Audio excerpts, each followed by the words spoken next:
Welcome to Regulate and Rewire, an anxiety and depression podcast where we discuss the things I wish someone would have taught me earlier in my healing journey. I'm your host, Amanda Armstrong, and I'll be sharing my steps, my missteps, client experiences, and tangible research-based tools to help you regulate your nervous system, rewire your mind, and reclaim your life. Thanks for being here. Now let's dive in. Today, I'm going to start by describing a pattern I think we all find ourselves in at one point or another in our healing journeys or even just general health journeys.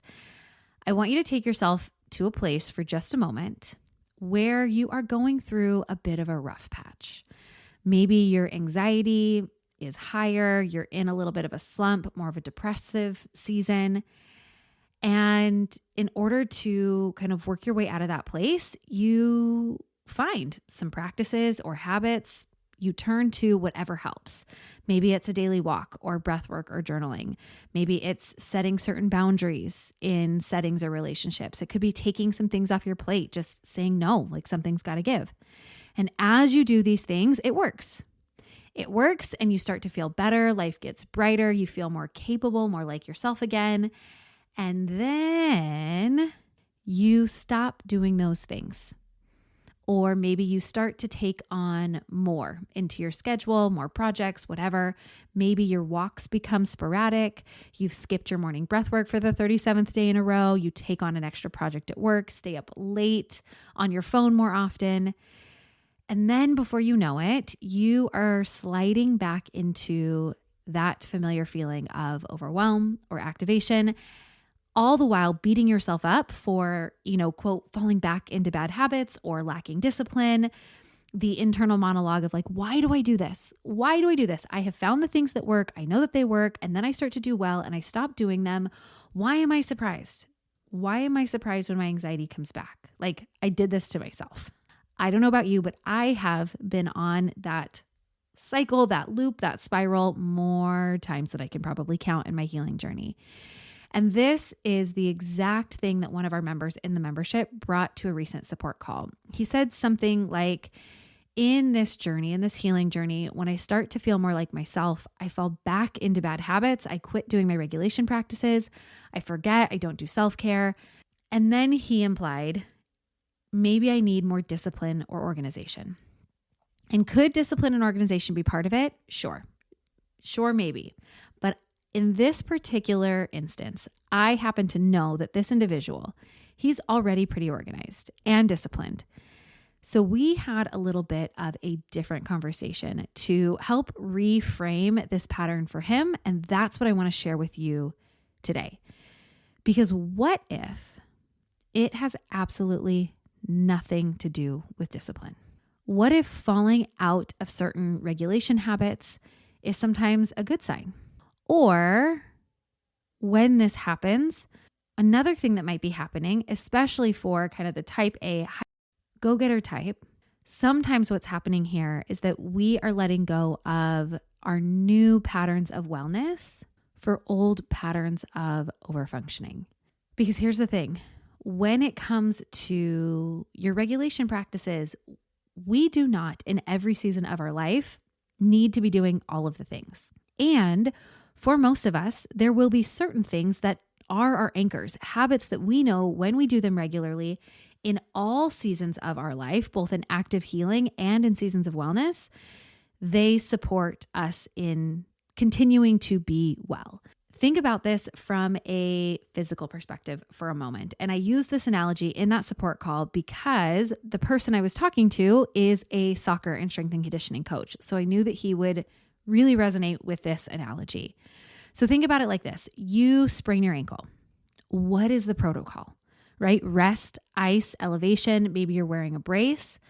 You do all of these things pretty religiously because you are injured and you need these things to heal. But then when your ankle heals or heals enough, you stop elevating it. You stop icing it. You don't wear the brace to the grocery store. And nobody would call you negligent or lacking in discipline or organization for letting some of those things go. You simply don't need those supports anymore. So when your anxiety is really high and constant, What is your protocol? Assess your stressors, prioritize sleep, go to therapy weekly, do your breath work, daily walks, vagal toning practices, take things off your plate, whatever it looks like for you. You do all of these things religiously in a season where your anxiety has been really, really high because you need them to help you be regulated, to repattern your nervous system towards healing. But then hopefully you start to heal enough. Maybe you quit overcommitting, you're more rested and nourished. Your breath is more functional naturally all day, every day. You're not white knuckling your days anymore. You are not negligent or lacking in discipline for adjusting how you engage in regulation tools or your daily habits. You are just in a season where your support that's needed looks differently. Now, do some people have chronic ankle instability? Sure. They have had so many injuries that wearing a brace for every game for the rest of their career is needed and makes sense. And when they don't wear that brace, it's potentially negligent because they know that their ankle needs that brace, that support all the time. You may have certain nervous system patterns or tendencies that require a certain level of support or care constantly. Okay, cool, great. This is something that each of us has to learn and experiment with ourselves over time, because I do think that there are certain levels of trauma or experiences, be it mental, emotional, or physical, that do often require ongoing support. But for most of us, there is a natural ebb and flow in what our self-care will look like, in what engaging in, quote, regulation practices will look like. So in this support call with this individual, this person specifically shared that when he was going through tough times, the most supportive practices for him were taking walks outside. He called them his forest walks, morning breath work, and staying off his phone before bed. Those were the ice, elevate, and brace for his anxiety that got him back to a place where he was feeling good most days, where he stopped having panic attacks and he found himself saying like, okay, all right, we're good. Let's keep going. Let's coach more. Let's take that course. Let's go. Let's do. And he did. He signed up for some extra courses, an educational seminar to improve his coaching. Those things took up time. And slowly he noticed that the daily walks stopped happening daily. He was skipping his morning breath work. He was on his computer or his phone until later in the evening, sacrificing sleep quality. And then gradually he noticed his anxiety levels creeping back up, then shaming himself for falling back into these old habits, which he assumed was because of his lack of discipline and organization. And so again, in this call, I challenged that for him. I said, what if it has nothing to do with discipline and organization? And instead, it was about overcommitting until self-care became impossible. And somewhere in that conversation, I shared something that one of my therapists once upon a time told me that has really stuck with me.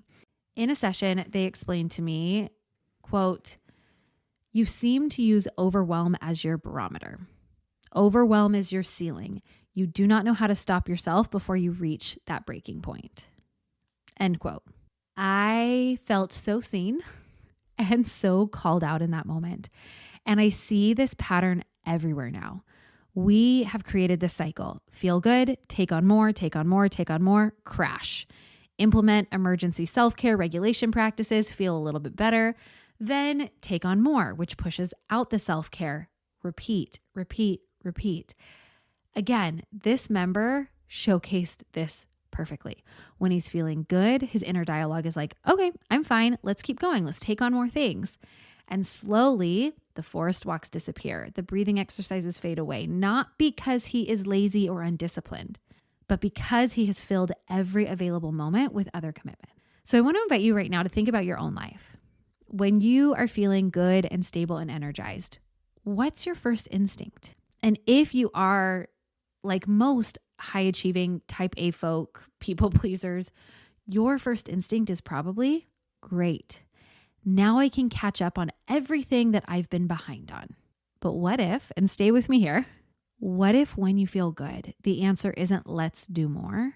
What if it is instead, let's just maintain this. Let's notice our urge to do more, to overfunction, and just let ourselves settle into this less adrenaline fueled daily experience. It doesn't mean that you never do more, but I want you to remember that your nervous system will always default to a familiar dysfunctional pattern before an unfamiliar healthy pattern.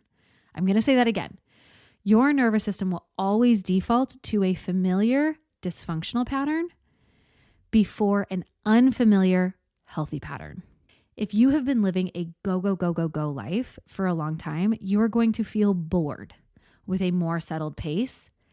And that more settled pace is likely exactly what your nervous system needs. So can you stay with a more settled pace until doing more feels like a grounded choice rather than a default urge? Like, oh, okay, now we go, go, go, go, go.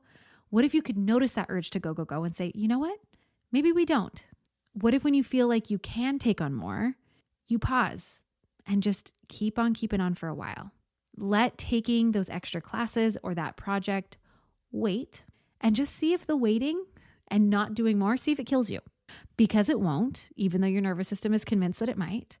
And when it doesn't, this is how and when your nervous system will learn that the constant urgency and that pull to do more isn't what keeps you alive, isn't needed. At one point, in some way, you learned that doing more was what kept you safe or more accepted or more worthy. And what if that's not true anymore? What if daily life doesn't have to be this constant adrenaline and cortisol cocktail? And I've self-admitted on this podcast many times, I am queen of trying to overdo and overbook. And I think so many of us are doing this exact same thing. And so this reframe, I think, can bring in a little bit of perspective and self-compassion that we're not dropping our self-care practices because we are weak or undisciplined. We are dropping them for one of two reasons. Number one, because they're not needed anymore. In light of that earlier analogy, your nervous system isn't as sprained as it once was. And so the protocol can change. Cool, let it change.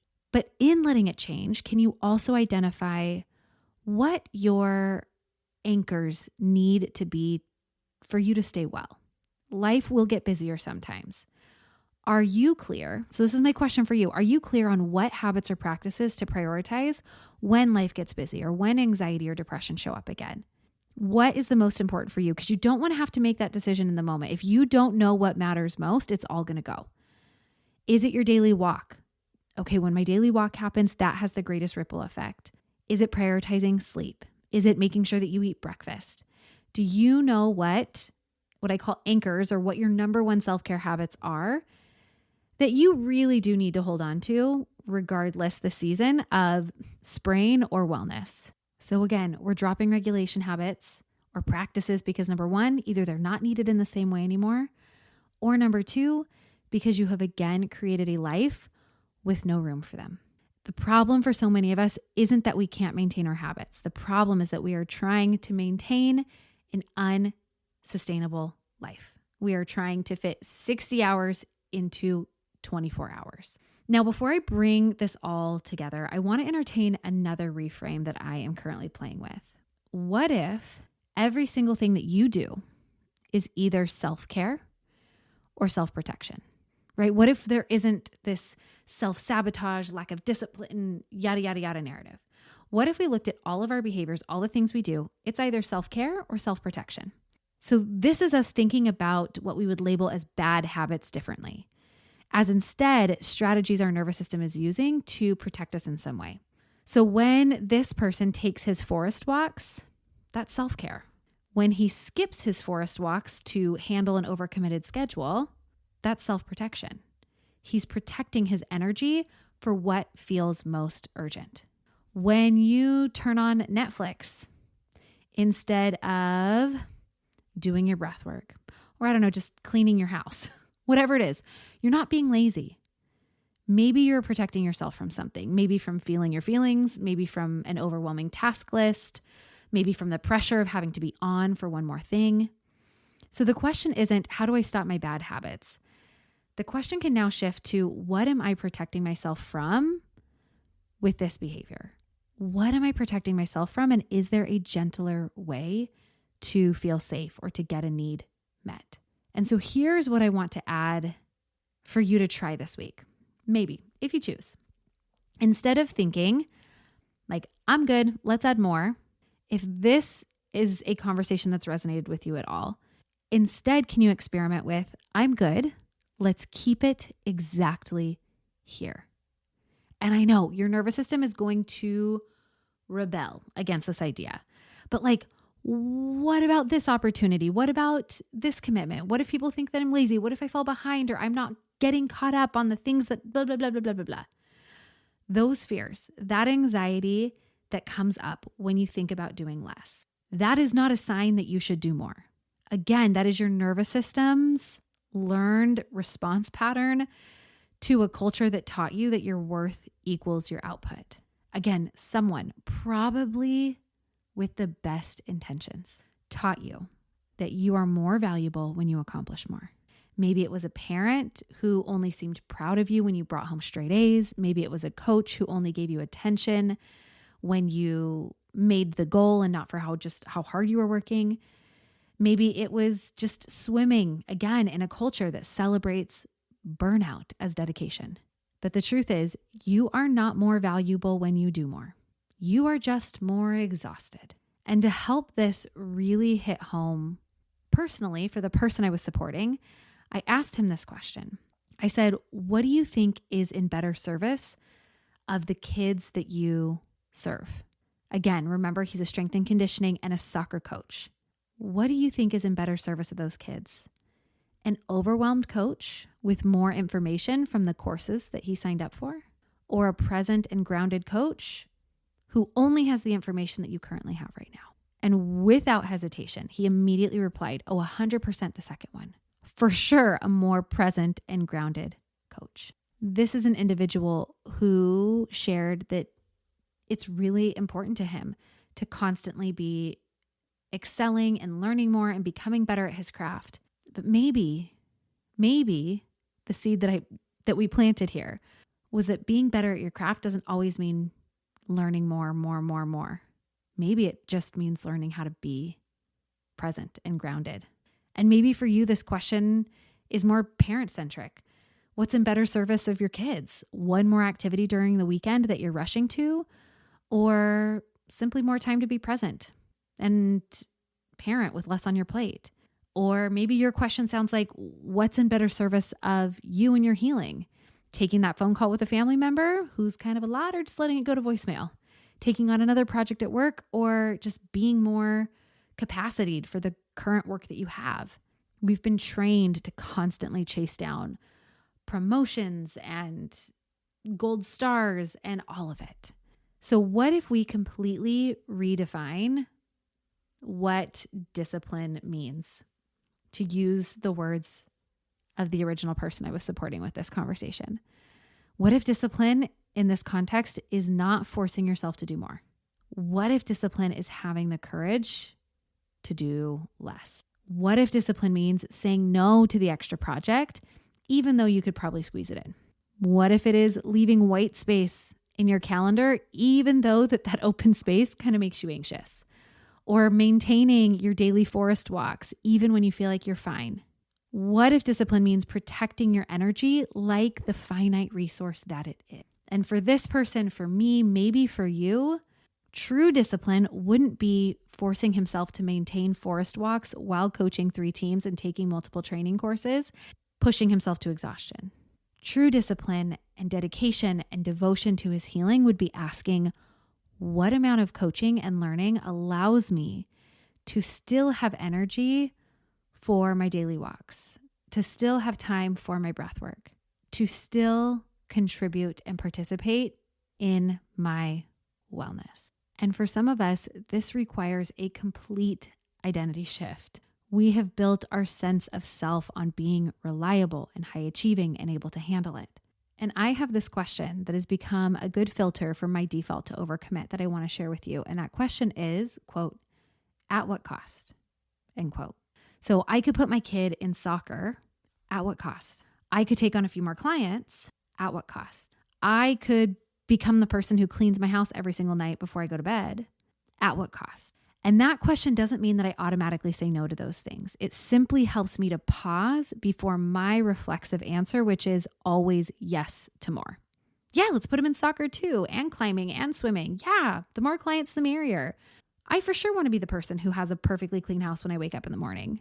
The at what cost allows me to be more intentional, to understand that there is a cost to taking on more. There's also a benefit to taking on more of certain things. I personally, and maybe you, just need the extra filter sometimes to decide if that's worth the cost of my time or energy in this particular stage of my life or my healing.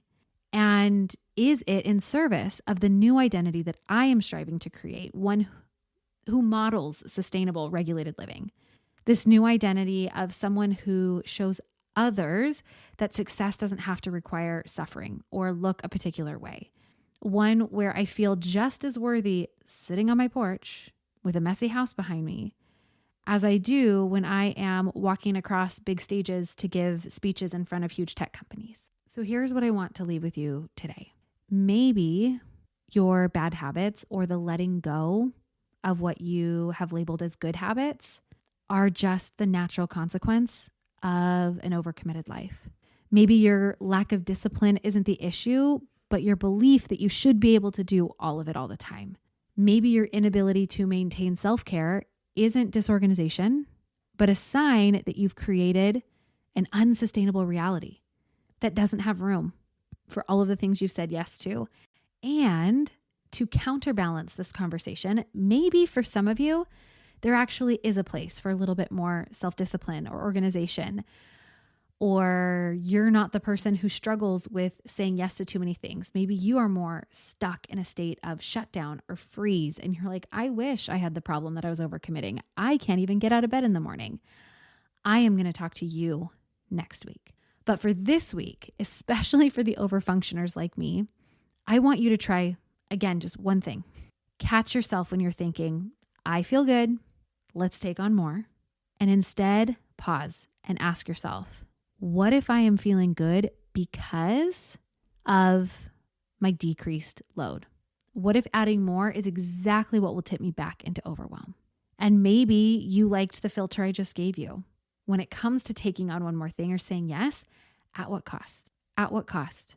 And just acknowledging that there is a trade-off. When you say yes to something, you have a little bit less energy, time, resource for something else. And is this the season of your life where that feels like an appropriate trade-off? All right. Our 3 takeaways today. Number 1, maybe you're not falling back into bad habits, but you are overcommitting until self-care becomes impossible. When life gets good, we reflexively add more to our plates instead of maintaining what's working. And the problem is not a lack of discipline a lot of times. It's just trying to fit too much, 60 hours of life into 24 hours of the day. Number 2, not all regulation tools are meant to be forever, and that's okay. A sign of mature healing is that you can adjust your protocols. Just like you don't need an ankle brace after your sprained ankle heals. Some nervous system supports are temporary medicine for that acute time of dysregulation. And number 3, redefine discipline as a high achiever. Maybe it's not the choice to do more, but instead the choice or the courage, maybe even just for now, the experiment in doing less. All right, friend, that's it for today. Thank you for being here, for doing this work, for being willing to question the stories, the patterns, the habits that you have in your life. And as always, I am sending so much hope and healing your way. Thanks for listening to another episode of the Regulate and Rewire podcast. If you enjoyed what you heard today, please subscribe and leave a 5-star review to help us get these powerful tools out to even more people who need them. And if you yourself are looking for more personalized support in applying what you've learned today, consider joining me inside Rise, my monthly mental health membership and nervous system healing space, or apply for our one-on-one anxiety and depression coaching program, Restore. I've shared a link for more information to both in the show notes. Again, thanks so much for being here, and I'll see you next time.